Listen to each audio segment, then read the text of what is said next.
अतिथिगण एवं मुख्य अतिथिगण, सभा में उपस्थित शिक्षकगण एवं मेरे युवा साथियों, आप सभी को मेरे तरफ से तहे दिल से नमस्कार।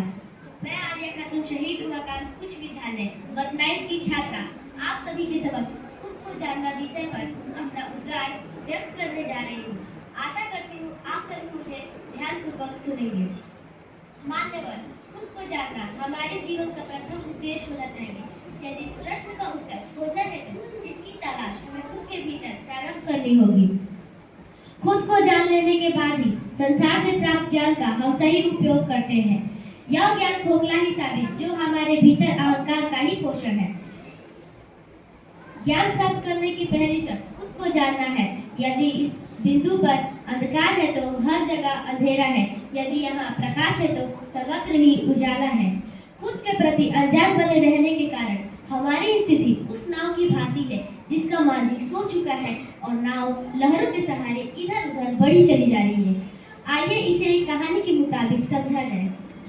एक जंगल में दो मित्र रहते थे, कछुआ और खरगोश। दोनों में बहुत गहरी मित्रता थी। एक दिन उन्होंने सोचा क्यों ना एक रेस लगाई जाए। जंगल के पूरे जानवर आए, रेस शुरू हुई। खरगोश जल्दी जल्दी आगे भागने लगा, परंतु कछुआ अपने चाल से धीरे धीरे आगे बढ़ने लगा। खरगोश कुछ दूर आगे जाके सोचा अभी तो कछुए के आने में बहुत देर है, तब तक मैं थोड़ी देर आराम कर लेता हूँ। वह एक बड़े से पेड़ के छांव में बैठ गया और गलती से उसकी आंख लग गई।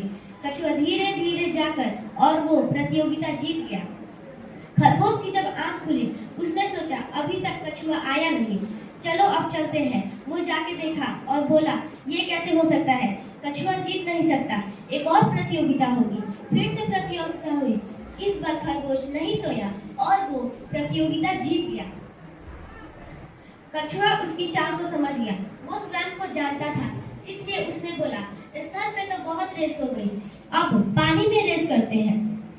फिर पानी में रेस हुई। कछुआ स्वयं को जानता था कि मैं पानी में अच्छे से तैरता हूँ और खरगोश नहीं तैर पाएगा। खरगोश नहीं जानता था कि वो तैर पाएगा कि नहीं। जब पानी में रेस हुई तो खरगोश बिना सोचे समझे पानी में कूद गया और वो डूब गया और कछुआ अच्छे से तैरकर वो प्रतियोगिता जीत गया। आप भी खुद को जानने की कोशिश कीजिए, मैं भी कर रही हूँ, क्योंकि जो स्वयं को जान लेता है वो परम को जान लेता है और जो परम को जान लेता है उसे इस ब्रह्मांड में और कुछ जानने के लिए शेष नहीं बचता। अंत में बस यही कहना चाहूंगी, जो सफर की शुरुआत करते हैं वो मंजिल भी पा लेते हैं, जो सफर की शुरुआत करते हैं वो मंजिल भी पा लेते हैं। बस एक बार चलने का हौसला रखना जरूरी है, क्योंकि अच्छे लोगों को तो मंजिलें भी इंतजार करती है।